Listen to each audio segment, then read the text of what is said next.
शाम के वक्त उल्लू एक पेड़ पर बैठा हुआ था। तभी उल्लू के पेड़ के नीचे सभी पक्षी जमा हो जाते हैं। पक्षियों, कल हमारे जंगल में रानू चिड़िया का जन्मदिन है। हर साल की तरह इस साल भी हम चिड़िया का जन्मदिन धूमधाम से मनाएंगे।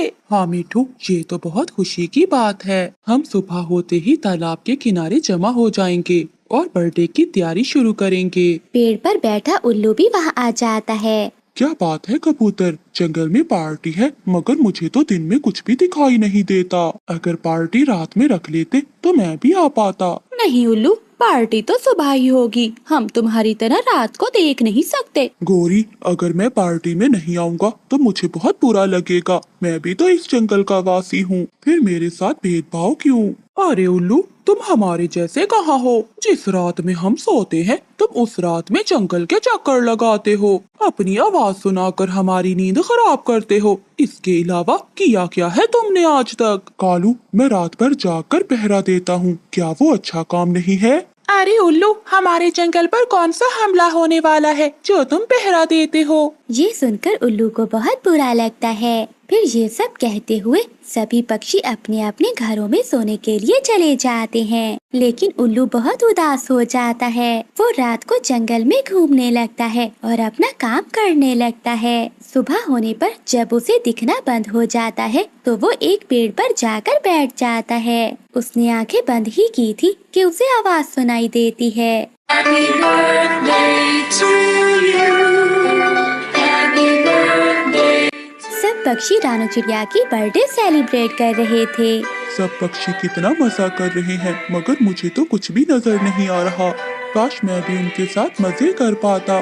रात हो जाती है। उल्लू हर रात की तरह फिजा में घूमने लगता है। उल्लू जब तालाब के पास से गुजर रहा था तो उसने कुछ देखा। अरे, ये तालाब के पास इतनी रात में कौन आ गया है? तालाब के पास एक शिकारी चील बैठी हुई थी। इस जंगल के पक्षी बहुत तेज हैं। मैं इस पानी में ये पाउडर मिला देती हूँ, उसके बाद ही इन सभी पक्षियों की अकल ठिकाने आएगी। ऐसा कहते हुए वो दुष्ट चील पाउडर पानी में मिला देती है। सुबह होने के बाद ये पानी गंदा हो जाएगा। शाम तक जब इस पाउडर का असर खत्म हो जाएगा तो कई पक्षी बीमार मुझे यहाँ मिलेंगे। फिर उन सभी पक्षियों को मैं यहाँ से ले जाऊंगी और अपनी गुफा में आराम आराम से खाऊंगी। अरे वाह चील, तूने क्या दिमाग पाया है? ये कहते हुए वो शिकारी चील वहाँ से चली जाती है। अब उल्लू को चिंता होने लगी। अरे, इस शिकारी चील ने ये पानी गंदा कर दिया है।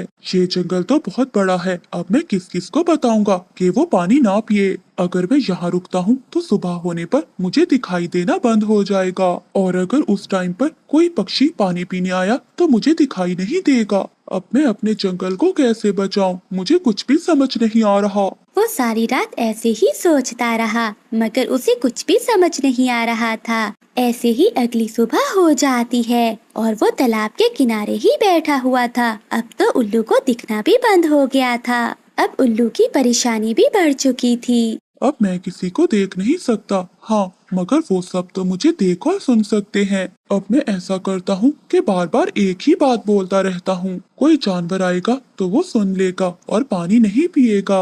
ये कहते हुए उल्लू तालाब के किनारे पर ही बैठ जाता है और जोर जोर से चिल्लाने लगता है। तालाब के पानी में शिकारी चील ने पाउडर मिलाया है। कोई भी पक्षी तालाब से पानी ना पिए। आज कोई भी पक्षी पानी ना पीना। सुबह होते ही पानी ठीक हो जाएगा, फिर वो पानी पी सकता है। यही बात उल्लू बार बार कहता जा रहा था। काफी देर बाद रानू चिड़िया वहाँ पानी पीने आती है।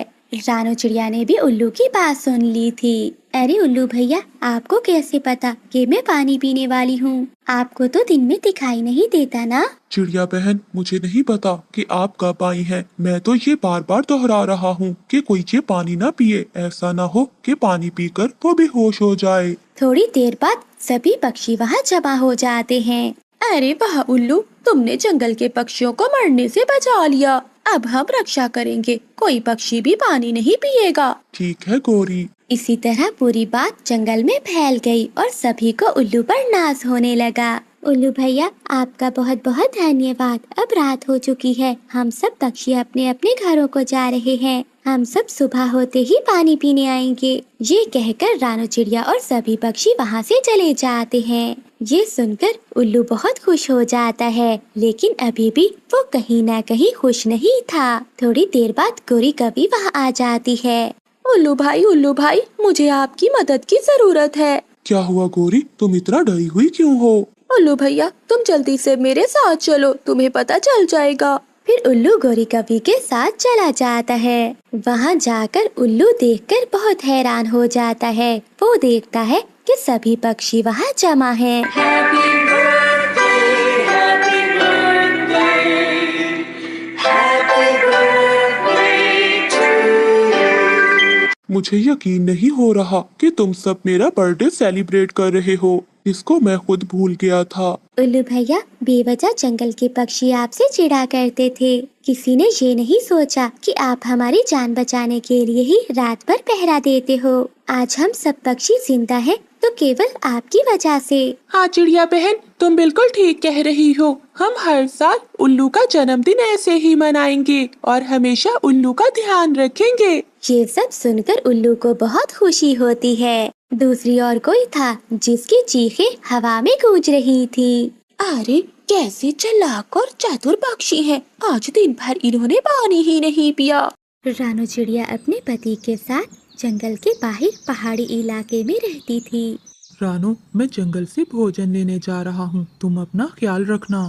आप कहीं ना जाइए, मेरा मन बहुत घबरा रहा है। ऐसा लग रहा है कि कुछ बुरा होने वाला है। अब कुछ बुरा नहीं बल्कि अच्छा ही होगा, क्योंकि तुम माँ जो बनने वाली हो। वो तो ठीक है टुन्नू जी, मगर आप ना जाइए ना। आज तुम कैसी बातें कर रही हो रानू? रोज जंगल से भोजन लेने मैं ही जाता हूँ, मगर आज क्यों रोक रही हो? पता नहीं, मन में बहुत घबराहट हो रही है आज। देखो रानू, तुम अभी गर्भवती हो, तुम्हारा ऐसी हालत में घबराना और भूखे रहना अच्छा नहीं है।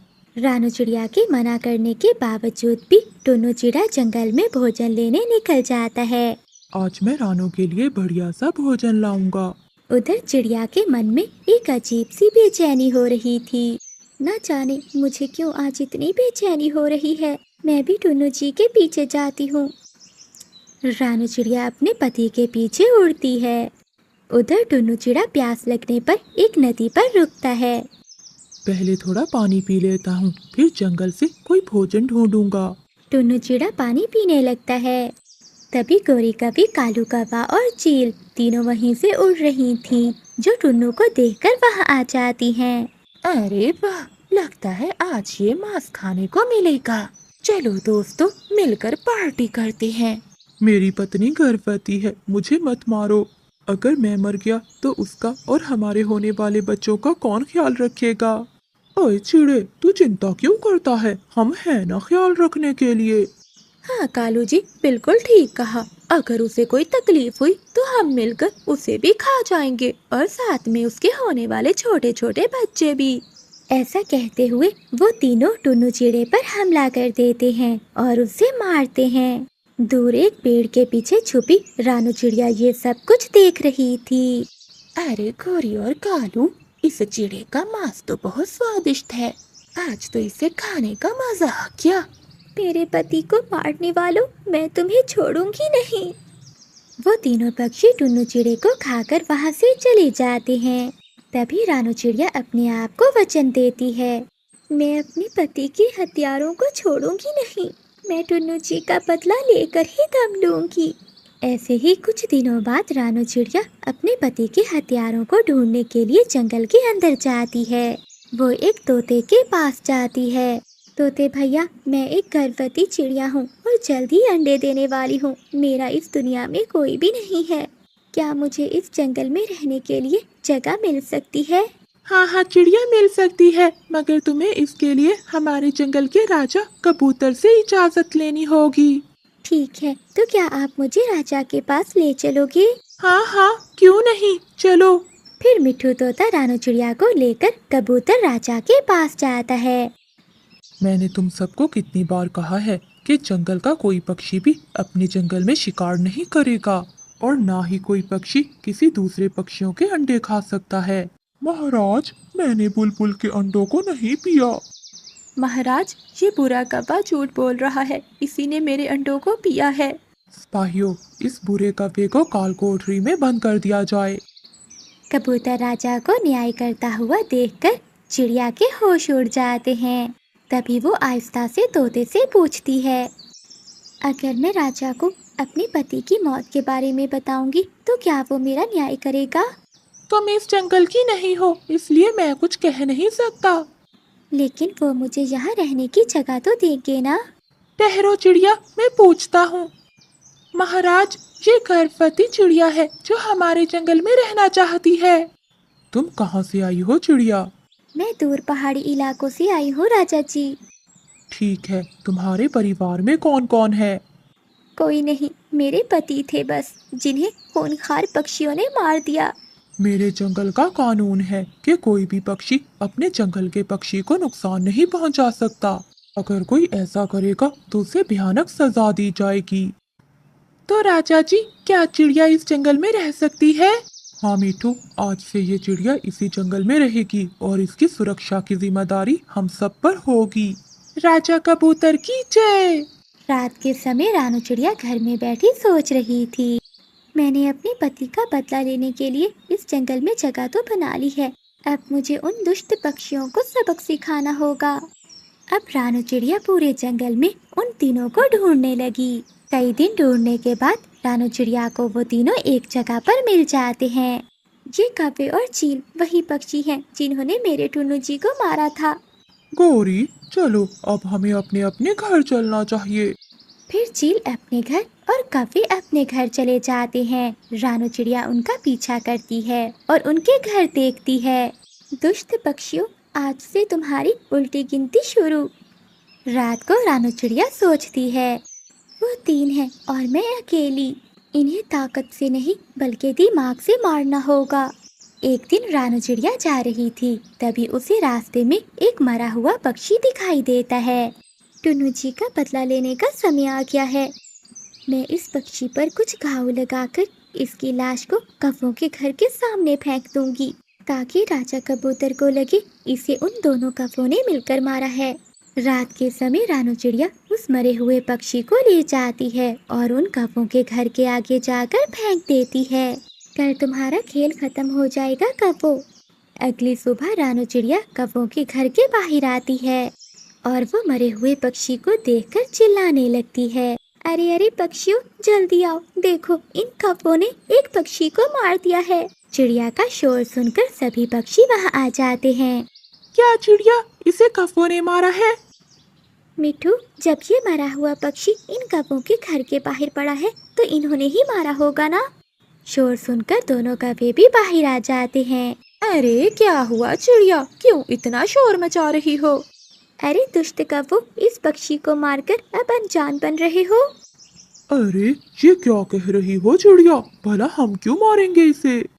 थोड़ी ही देर बाद कबूतर राजा भी वहाँ आ जाते हैं। क्या हुआ पक्षियों, तुम सब इतना शोर क्यों मचा रहे हो? वो देखिए राजा जी, इन दुष्ट कौवों ने पक्षी को मार दिया है। क्या मेरा कानून तोड़ते हुए तुम्हें डर नहीं लगा कौवों? राजा जी, हमने नहीं मारा इस पक्षी को, ये झूठ बोल रही है। राजा कबूतर जी, मेरा विश्वास करें, इन्हें मारते हुए मैंने अपनी आँखों से देखा है। अरे झूठ मत बोल चिड़िया, वरना मैं तुम्हें जान से मार दूंगी। देखिए देखिए महाराज, ये कौवी आपके सामने मुझे धमकी दे रही है। मेरे जंगल के कानून को तोड़कर तुम दोनों कौवों ने अच्छा नहीं किया। सिपाहियों, इन दोनों कौवों को काल कोठरी में बंद करके इनके मर जाने तक भूखा रखो। फिर उन दोनों कौवों को काल कोठरी में बंद कर दिया जाता है और कई दिनों तक उन्हें भूखा रखा जाता है। भूख के कारण वो कौवे मर जाते हैं। उन कौवों को सजा मिलते ही रानू चिड़िया बहुत खुश हो जाती है। अपने पति के 2 हथियारों को तो मैंने उन्हें सबक सिखा दिया, अब उस दुष्ट चील की बारी है। कुछ दिनों बाद राजा कबूतर का बेटा बाहर खेल रहा था, तभी उसके सामने वही शिकारी चील आ जाती है जिसने टुन्नू चिड़े को मारा था। ये तो कबूतर राजा का बेटा है, यहाँ आसपास भी कोई नहीं है। चलो आज इसे ही अपना शिकार बना लेती हूँ। ऐसा कहते हुए वो जालिम चील कबूतर के बेटे को मारकर खा जाती है। वहीं थोड़ी दूर बैठा मिठू ये सब कुछ देख रहा था। ए ऊपर वाले, इस चील ने तो राजा के बेटे को मारकर खा लिया। इस बात की खबर महाराज को देनी पड़ेगी। मिठू तोता वहाँ से तेजी में उड़ रहा था। तभी वो एक पेड़ से टकराकर नीचे गिर जाता है और जख्मी हो जाता है। दूसरी ओर चील जा रही थी कि कुएं के पास चिड़िया को देखकर आती है। अरे चिड़िया, तू कुएं के पास क्या कर रही है? कुछ नहीं चील, एक बहुत छोटा पक्षी कुएं में गिर गया है। मैं तो बस उसी को निकालने की कोशिश कर रही थी। क्या? कौन सा छोटा पक्षी? जरा मुझे देखने दो। जैसे ही चील कुएं की ओर देखती है तो रानू चिड़िया पीछे से चील को कुएं में धक्का दे देती है। अरे चिड़िया, भला मैंने तेरा क्या बिगाड़ा था जो तूने मुझे कुएं में धक्का दे दिया? याद कर दुष्ट चील, जिन कपों के साथ मिलकर तूने टुन्नू चिड़े को मारा था वो मेरा पति था। इसका मतलब उन कौवों को भी तुमने ही मरवाया है? हाँ, ये सच है। महाराजा के सामने मैंने झूठ बोलकर उन दोनों को मौत की सजा दिलवाई। अब मरने की बारी तेरी है। फिर रानू चिड़िया कबूतर राजा के पास जाती है। राजा जी, जंगल में आज दो बुरी खबर आई है। क्या? कौन सी दो बुरी खबर? हाँ राजा जी, एक तो आपके बेटे की मौत और दूसरा उस चील की कुएं में गिरकर मौत हो गई है। क्या वो चील भी मर गई? तभी चील वहाँ आ जाती है। मैं जिंदा हूँ महाराज। चील को जिंदा देखकर रानू चिड़िया के होश उड़ जाते हैं। महाराज, इस चिड़िया ने मुझे कुएं में धक्का देकर गिरा दिया था। परंतु ये चिड़िया ऐसा क्यों करेगी? राजा जी, ये अपने पति की मौत का बदला हम सब से ले रही है। इसने झूठ बोलकर उन दोनों कौवों को भी मरवाया है। क्या मतलब चील? क्या वो कौवे निर्दोष थे? बताओ चिड़िया, क्या ये सब सच है? हाँ राजा जी, ये सब सच है। मैंने ऐसा किया क्योंकि इन तीनों ने मिलकर मेरे पति को मारा था। चिड़िया, क्या इस बात का कोई सबूत है तेरे पास? तभी मिठू तोता उड़ता हुआ वहाँ आता है। राजा जी, चिड़िया के पास सबूत हो ना हो, मगर मेरे पास सबूत है कि आपके बेटे को आज इसी चील ने मारा है। ये सुनकर राजा कबूतर गुस्से से आग बबूला हो जाता है। क्या चील, तूने मेरे बेटे को मारा? मैं तुझे जान से मार दूंगा। सिपाहियों, मार दो इसे। इस तरह उस दुष्ट चील को भी अपने किए की सजा मिल जाती है। मम्मी चलो ना, हम कालू भैया के घर चलते हैं। क्या करूं बेटी, मैं भी कालू से मिलने आना चाहती हूँ, मगर वहाँ है ना वो कलमुही गौरी। जब भी हमारा बेटा कुछ हमारे लिए करने जाता है वो बीच में अपनी टांग अड़ा देती है। जब तक वो उस घर में है मैं नहीं जाने वाली। माँ, उसे तुम गोली मारो। हम जाकर उसे इतना परेशान करेंगे कि वो खुद ही अपने मायके चली जाएगी और फिर हम भैया के घर में आराम करेंगे। हाँ बेटी, अगर ऐसा है तो हम अभी निकलते हैं। मैं भी अभी इस छोटे से घर में रहकर बोर हो चुकी हूँ। कालू की माँ और बहन अपना सामान उठाकर कालू के घर की ओर निकल जाती हैं। कालू जी, मुझे अपने मायके जाना है। क्या करेगी मायके जाकर? तेरी माँ तो तुझे कुछ भी नहीं देती, हर समय खाली पंखों ही लौट आती है। हाँ हाँ कालू जी, मेरी माँ को कुछ ना कहो, जैसी भी है वो मेरी माँ है। अच्छा गौरी, मुझे इस बात पर और ज्यादा बहस नहीं करनी। ठीक है, तुम अपने मायके चली जाना और मैं भी अपनी माँ से मिलने चला जाता हूँ। थोड़ी ही देर में कालू की माँ और उसकी बेटी स्वीटी वहाँ आ जाती हैं। भैया, हम आ गए।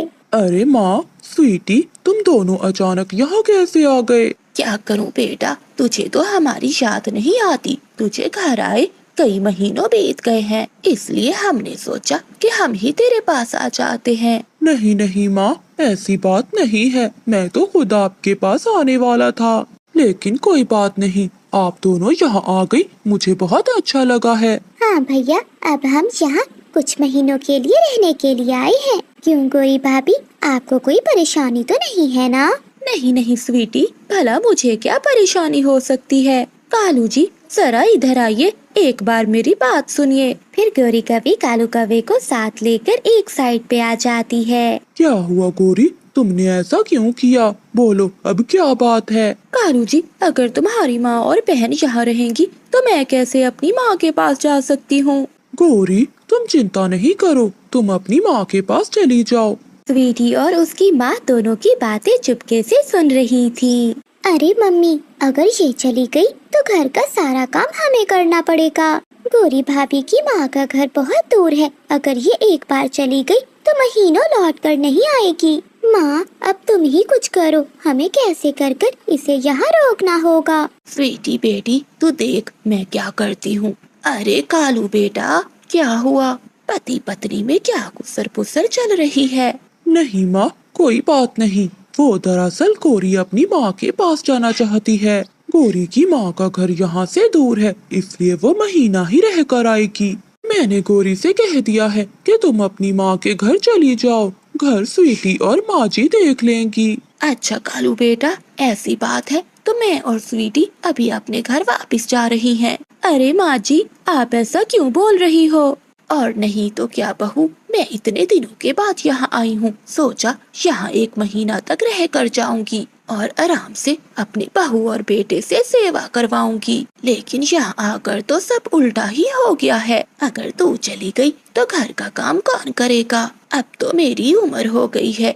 वहाँ घर पर भी सारे काम स्वीटी ही करती थी, लेकिन तुम्हारे जाने के बाद यहाँ भी सारा काम स्वीटी को ही करना पड़ेगा। इसलिए बहू, हम दोनों यहाँ से चली जाती हैं। चल स्वीटी, चलें। माँ जी, आप बात को ऐसे क्यों खींच रही हैं? अगर ऐसी बात है तो मैं अपने मायके नहीं जाऊंगी। फिर कालू कौवा फल लेने बाहर चला जाता है और गौरी कभी रसोई में अपनी सासू माँ और स्वीटी के लिए खाना बनाने लगती है।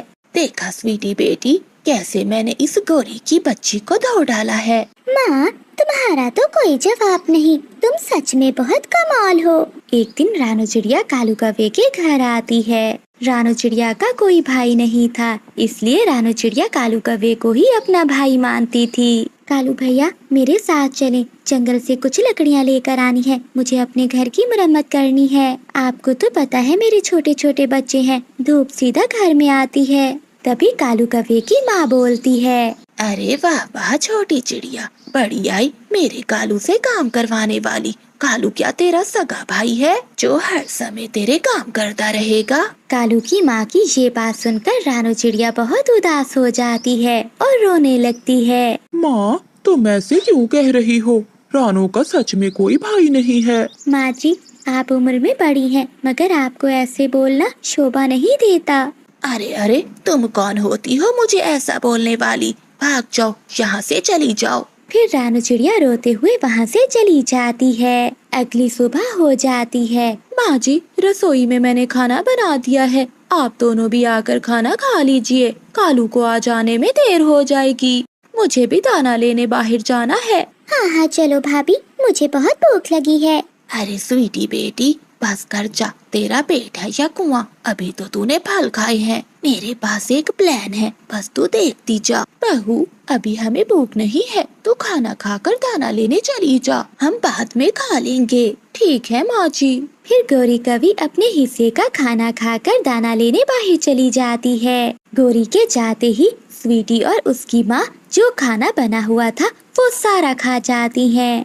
थोड़ी देर बाद कालू कौवा भी घर लौट आता है। अरे माँ, गौरी कहाँ है? स्वीटी और उसकी माँ कालू को गौरी के खिलाफ भड़का देती हैं। भैया, भाभी सारा खाना अकेले खा गई हैं और अपनी दोस्तों के पास गई हैं और हमसे भोजन का पूछा तक नहीं। दोनों की बातें सुनकर कालू को बहुत गुस्सा आ जाता है। थोड़ी देर बाद गौरी कभी दाना लेकर घर आ जाती है। माँ जी, स्वीटी, क्या आप दोनों ने खाना खा लिया है? कैसे खाएंगी गौरी, जब रसोई में कोई खाना बचा ही ना हो? क्या मतलब कालू जी, आप ऐसा क्यों बोल रहे हो?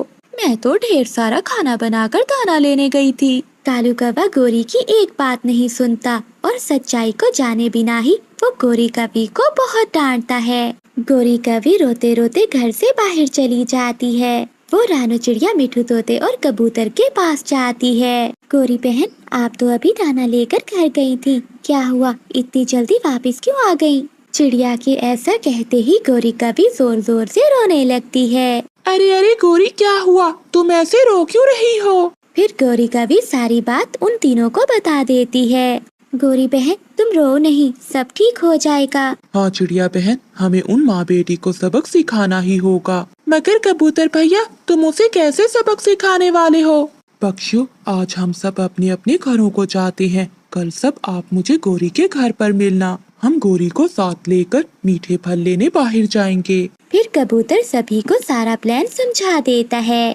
फिर दूसरे दिन कबूतर, रानू चिड़िया और मिठू तोता गोरी कवि के घर जाते हैं। गोरी बहन चलो, आज हमें मीठे फल लाने बाहर जाना है। मम्मी, मुझे भी मीठे फल खाने हैं। गोरी, तुम आते हुए स्वीटी और माँ जी के लिए भी फल लेती आना। अरे कालू भैया, फल बहुत बड़े हैं, वो एक बार में एक फल ही ला सकती है। स्वीटी और माँ जी, अगर आप दोनों चाहें तो हमारे साथ चल सकती हैं। वो दोनों फल खाने के लिए चिड़िया की बात मान लेती। फिर वो सब जंगल में निकल जाते हैं। जैसे ही वो सब एक फलों के बाग के पास आते हैं तो रानू चिड़िया उन्हें एक टूटे हुए घोंसले में ले जाती है। माँ जी, आप और स्वीटी यहाँ बैठकर थोड़ी देर आराम करो। हमारे होते हुए आप क्यों तकलीफ उठाती हैं? नहीं नहीं चिड़िया, हम भी तुम्हारे साथ चलते हैं। न जाने ये घोंसला किसका है, अगर किसी शिकारी पक्षी का हुआ तो क्या होगा हमारा। अरे नहीं नहीं माँ जी, ये घोंसला हमने ही बनाया है। जब भी हम यहाँ से फल लेने आते हैं तो हम यहीं रुकते हैं। फिर वो दोनों माँ बेटी चिड़िया की बात मान लेती हैं। फिर रानू चिड़िया, कबूतर, मिठू तोता और गोरी कवि उन्हें घोंसले में छोड़कर बाहर आ जाते हैं। चील दी, आप बहुत अच्छी हो जो हमारी मदद करने के लिए तैयार हो गई हो। अब आप वैसा ही करना जैसा हमने आपको बताया है। चिड़िया, तुम चिंता नहीं करो, मैं उन्हें ऐसा डराऊंगी कि वो इस जंगल में कभी दोबारा लौट कर नहीं आएंगी। फिर चील उस घोंसले में चली जाती है। अरे मुझे तो बहुत भूख लगी हुई है, मैंने 4 दिन से कुछ नहीं खाया। शिकारी चील को देखते ही वो दोनों माँ बेटी डर के मारे कांपने लगती हैं। आज तो मैं तुम दोनों की कव्वा बिरयानी बनाकर खाऊंगी। वो दोनों माँ बेटी बहुत डर जाती हैं और खिड़की के रास्ते वहाँ से भाग जाती हैं। वो दोनों आगे आगे उड़ रही थीं और चील उनके पीछे पीछे। मैं कालू के घर को जानती हूँ, मैं तुम्हें वहीं देख लूंगी। वो दोनों माँ बेटी जल्दी से कालू के घर जाती हैं। अरे स्वीटी बेटी, इससे पहले कि वो शिकारी चील यहाँ आ जाए, हम सामान लेकर यहाँ से भाग जाती हैं। फिर वो दोनों माँ बेटी अपना बैग लेकर वहाँ से भाग जाती हैं। फिर गोरी कवि अपने सभी दोस्तों का धन्यवाद करती है और कालू कवि को सारी सच्चाई बता देती है। कालू जी, मेरा दिल कर रहा है कि जंगल के सभी पक्षी ये जंगल छोड़कर चले जाएं और इस जंगल के सारे फल और अनाज हम दोनों मिलकर खाएं। हाँ गोरी, अगर ऐसा हो जाए तो मजा ही आ जाए। कालू जी, मैं अपनी माँ के पास जाती हूँ। मेरी माँ का दिमाग बहुत तेज चलता है, उनके पास कोई न कोई उपाय जरूर होगा। वही है अब जो हमें इस मुश्किल से निकाल सकती हैं। बात तो ठीक है गोरी, तुम्हारी माँ जी सब कुछ कर सकती हैं। तुम अभी अपनी माँ के पास जाओ। फिर गोरी कवि उड़ती है और अपनी माँ के पास जाती है। माँ जी, मैं और कालू चाहते हैं कि जंगल के सभी पक्षी हमारा जंगल छोड़कर चले जाएं। इसलिए माँ जी, मैं आपसे सलाह लेने आई हूँ। अरे गोरी बेटी, क्या तू चाहती है कि जंगल के सारे फल और अनाज तुम दोनों अकेले ही खाओ? हाँ माँ, ऐसा ही सोच रहे हैं हम। गोरी बेटी, जाकर जंगल के सभी पक्षियों को ये बता दो कि जंगल में बहुत बड़ा तूफान आने वाला है। ये सुनकर जंगल के सारे पक्षी डर के मारे वहाँ से भाग जाएंगे। फिर सारा जंगल तुम दोनों का होगा और तुम दोनों ही पूरे जंगल पर राज करोगे। माँ, मेरी प्यारी माँ, तुमने तो बहुत कमाल का आइडिया दिया है। ऐसे किसी को हम पर शक भी नहीं होगा। गोरी कवि वापस जाती है। जाते हुए रास्ते में गोरी कवि को रानू चिड़िया मिलती है। गोरी रानू चिड़िया से कहती है, चिड़िया बहन, समय नहीं है, जल्दी करो। गोरी बहन, क्या जल्दी करूँ मैं? कुछ तो बताओ। चिड़िया, हमारे जंगल की ओर एक बहुत बड़ा तूफान आ रहा है, इसलिए जंगल के सभी पक्षियों को बता दो कि ये जंगल छोड़कर किसी सुरक्षित जंगल में चले जाएं। गोरी कवि की बात सुनकर रानू चिड़िया डर जाती है। क्या गोरी, तूफान आ रहा है? फिर तो हम सबको यहाँ से जाना होगा। मैं जाकर अभी कबूतर को बताती हूँ।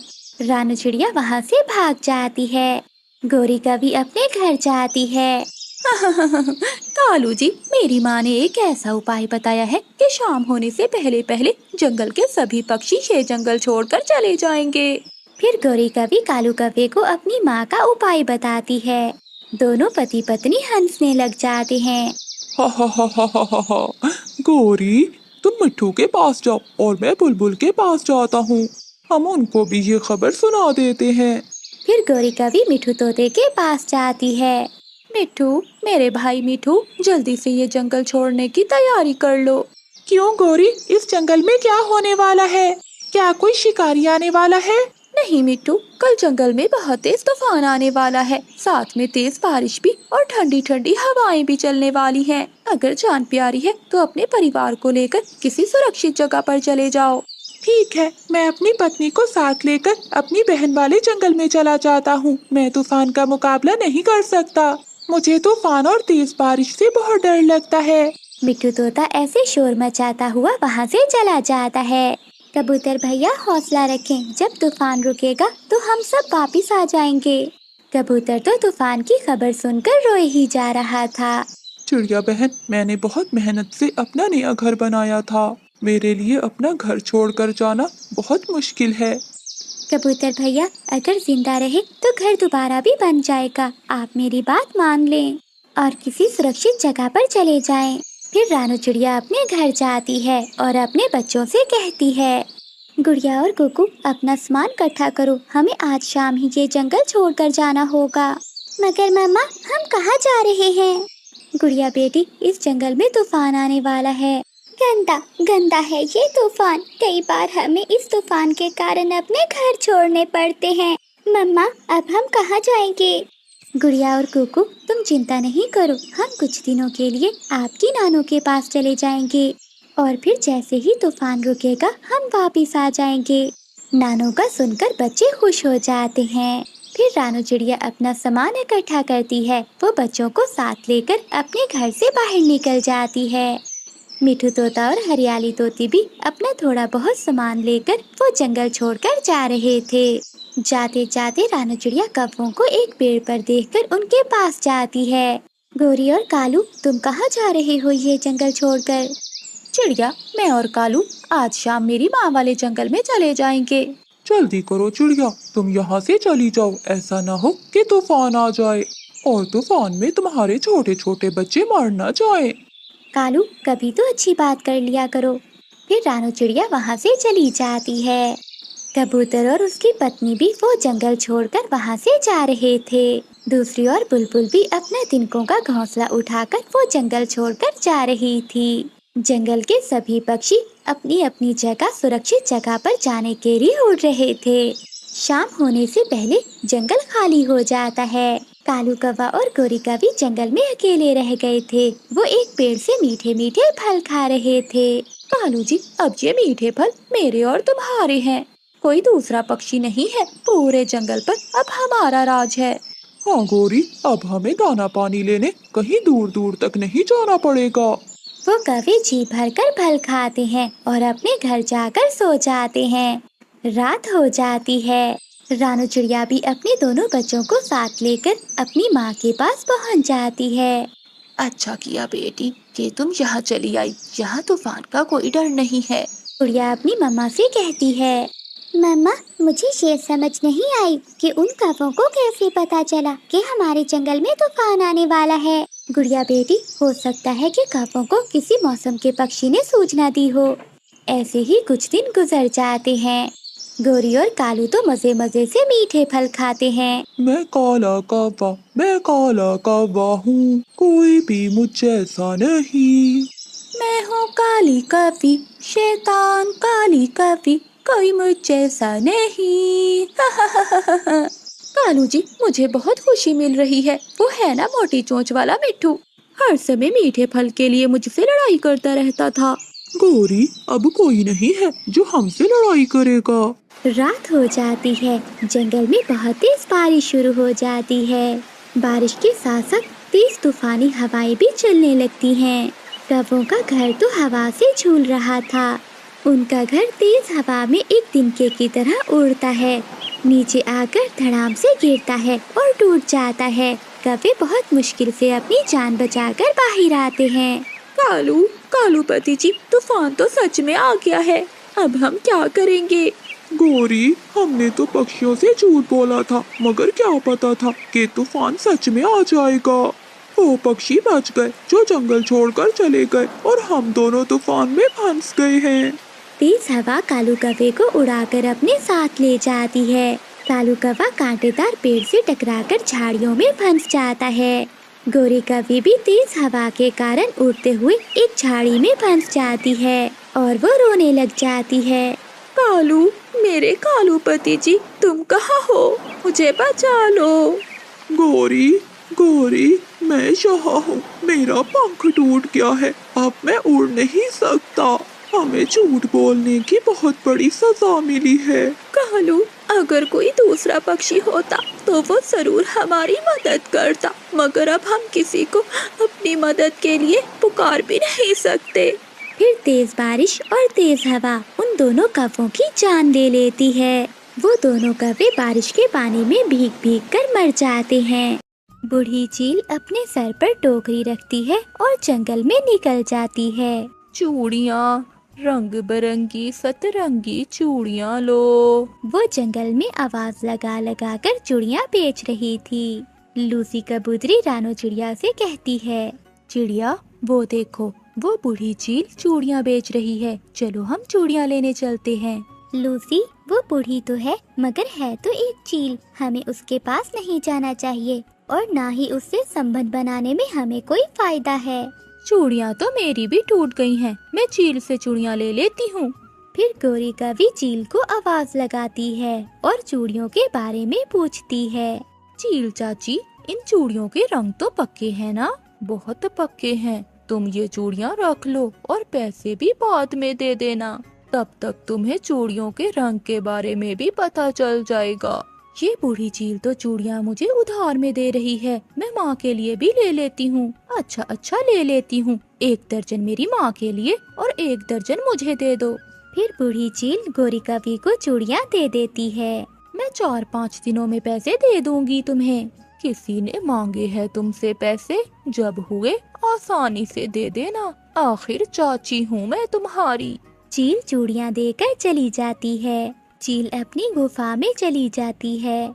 ये दिन भी आने थे, एक पक्षी को पकड़ने के लिए मुझे जंगल जा जाकर चूड़ियाँ बेचनी पड़ रही हैं। बुढ़ापा भी किसी काम का नहीं छोड़ता। गोरी, तुम कल उस बूढ़ी चील के पास क्यों बैठी हुई थी?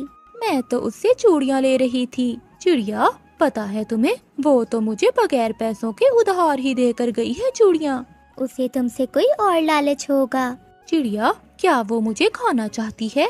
हो सकता है वो तुमसे कोई छोटे मोटे संबंध बनाकर तुम्हें खाना ही चाहती हो। चिड़िया, वो बूढ़ी चील मुझे क्या खाएगी, तुम मेरी फिक्र ना करो। अगर तुम्हें अच्छा नहीं लगता तो तुम दूर ही रहो उस चील से। आज चाय पीने का बहुत मन कर रहा था, यहाँ से गुजर रही थी, सोचा अपनी भतीजी के पास जाकर एक चाय का कप ही पी लूं। चील चाची, जितनी चाहो उतनी चाय मिलेगी, मैं अभी दूध लेकर आती हूँ, मेरे घर में बैठो। गोरी कौवी कबूतर चाचा की दुकान से दूध लेने चली जाती है। कोई मेहमान आया है क्या घर में? हाँ, वो है ना मेरी चील चाची, वो आई है। उस चील के साथ बैठकर चाय पीना ठीक नहीं। पैसे लो और दूध दो, जिसे देखो मुझे भाषण देने लग जाता है। अकेली रहती है ये कौवी, मैं तो इसे यहाँ भी खा सकती हूँ, मगर मैं ऐसा नहीं करूँगी। बूढ़ी हूँ, अगर पकड़ी गई तो जान से जाऊंगी। गोरी कौवी दूध ले आती है और चील चाची चाय पी लेती है। अच्छा बेटी, मैं जाती हूँ, शाम को मुझे मीठा हलवा बनाकर बांटना भी है। आप कितनी अच्छी हैं चील चाची, ये जंगल के पक्षी तो ऐसे ही गलत बोलते रहते हैं आपके बारे में। बेटी, क्या तुम्हारे जंगल में कोई गरीब रहता है? लो, लाइन लगी हुई है मेरे जंगल में गरीबों की। बेटी, शाम को मेरी गुफा में आकर मुझसे हलवा ले जाना और गरीबों में बांट देना। वो तो ठीक है, मगर क्या, डरती हो क्या मुझसे? नहीं नहीं, डरना कैसा। फिर चील वहाँ से चली जाती है और गोरी अपने कामों में लग जाती है। शाम